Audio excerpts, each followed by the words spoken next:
Hi, Amy. So we have a very special guest with us, y'all. Day 3. We don't know if we're coming or going at this point, but we have a very special guest with us. Go ahead and introduce yourself and tell us a little bit about. Sure. My name is Jennifer Theel. I've been in education. I always say now I think I've stopped counting, but about 30 years, a little bit over. I've been an associate head of school, a marketing director, a learning specialist. But I always say my biggest credential is my daughter.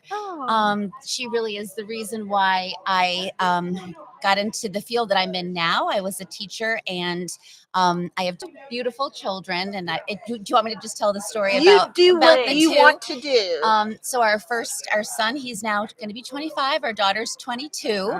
And our son, when he was in second grade, my husband and I were both teachers, and he was reading Harry Potter at that time, very popular.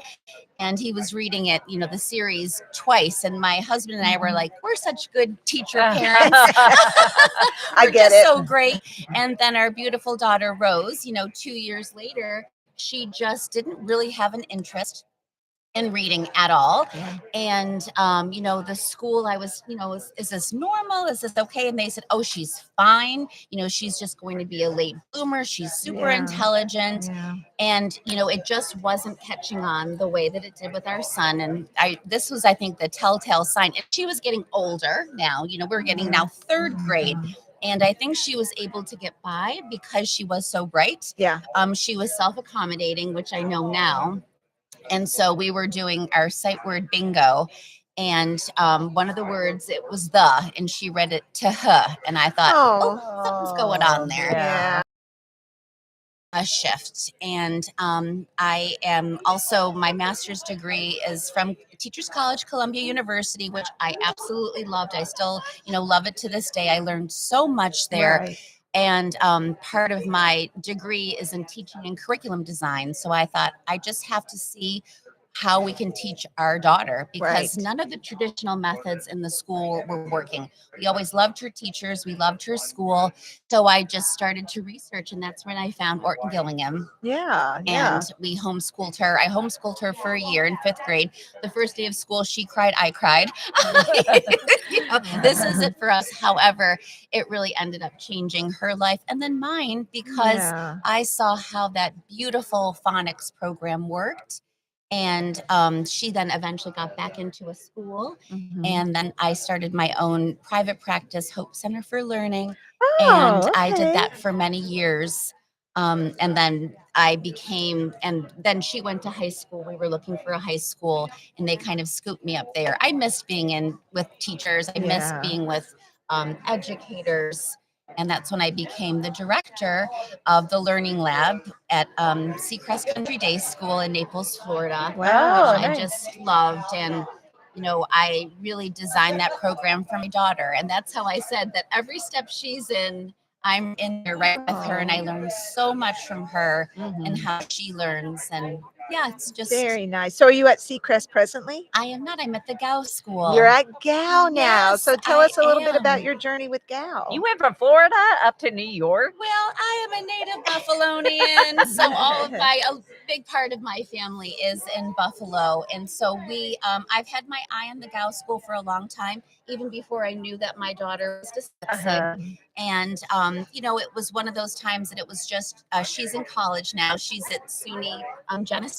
She's a senior. I'm like, we've got a couple more months, which is the biggest success story. And I've always loved Gow, and there was a director of enrollment position opening, and I followed that journey, and I just felt like it was the right time for us to move back home. Wow! So it's home. Yes, it is. That home. Makes sense. Yes. Yeah, it's a big difference in temperature, though. I'll talk to you after this next winter, but yeah. But yes. That's so wow. cool. So the Gow School, can you tell us a little bit about that? Yes. I think one of the things that I like the best about the Gow School is the sense of community, because I think the other side of dyslexia that we don't talk about too much is the wellness piece. Yeah. And my daughter, even though she was in really good schools, and we tried to give her all the services, and she did get all of the services.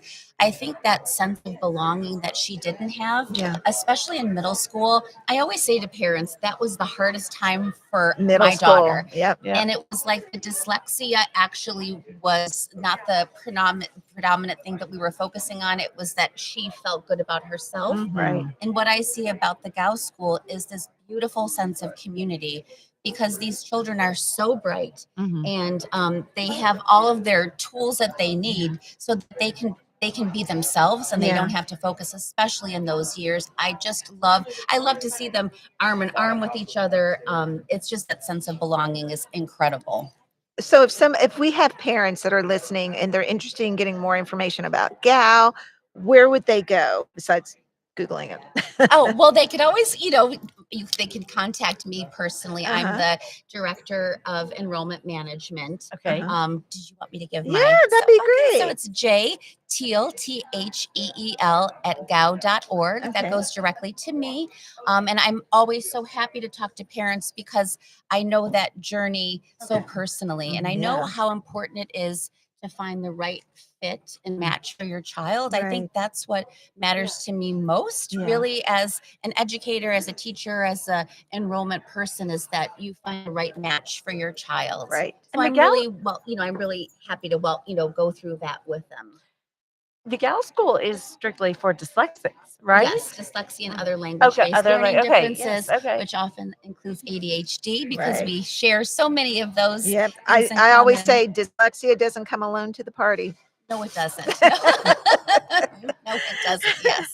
Brings a friend Yes. every yes. time. Oh, awesome. And maybe I can just share too about I think having those tools, if your child wants to go to college, it's really important, because what I do find is that we have a finite time Yep. between either middle school and high school. And as a learning specialist, I loved nothing more than pulling my little sweethearts during the day, but I only saw them 3 times a week. And every Uh-huh. time I would come in and see them, they would be saying, Mrs. Theel, please take me. Yeah. But at the Gauss School, that's what we do all day, every day. All of the teachers are trained, so there isn't a pulling out. That Right. you have that really intentional time. That really, I think one of the main things is that you are giving them those tools in the toolbox. And one of the reasons why I think my daughter does well in college is that she was prepared with the executive functioning skills. Yes. The time management. Mhm. I mean, in fact, I think it's one of the big successes that she is able to do as well as she did, is because she learned those tools Yep. before she went to college. Exactly. No, I think it's important. And I think you're saying something that's important, especially for parents that are starting off in this journey now with their littles, to know that dyslexia looks different from first grade to fifth grade to eighth grade to Yes. 12th grade to adulthood, and they understand the different possible traits they could see. I think Yes. it's important. I absolutely, I think a really good program scaffolds for Mhm. the exact reason that it's not the same. That and then in middle school and high school, it's really hard, I think, to find Yeah. services. Certainly, some of the phonics programs kind Yep. of tap out. Yes. And one thing that is a really big difference for me as the teacher also at the Gauss School is that we have a signature program called RL, Okay. Reconstructive Language. And we've learned over the course of these couple days that really dyslexia, and I've always said that, is not just a reading difference, it's a No. language It's a difference. language difference. And Absolutely. Peter Gao, our founder of our school, we're going into our centennial, 100 years old for Wow. next year. But he actually he worked with Samuel Orton, so I find it so I amazing. think I remember hearing that before. And That's cool. That was before that Samuel Orton went with Anna Gillingham. So Yeah. we really have our own signature program that is designed specifically for middle school and upper school students, and that is unusual. Yeah. So that's cool. The remediation goes all the way through to the remediation goes all the way through to grade 12. Yeah. So for parents, I think that's also important to look at, that the remediation doesn't stop when they get to Right. middle school, and it's not just a tutoring center. Right. Oh, that's important too, because I have parents like, okay, it's time to see your dyslexia too. Nope. I'm Right. providing what they need. I'm not a tutor. I'm Yes. it. I'm the only game right now. Yeah, exactly. It's so important. Absolutely. Well, it's been so nice having you thank on you. here. Appreciate We really it. appreciate you doing this. Thank you so much. Thank you. Thanks. Bye, y'all. Bye-bye. Nice. That was Thank you. good. Oh, See, thank you, painless, thank you. right? Yes.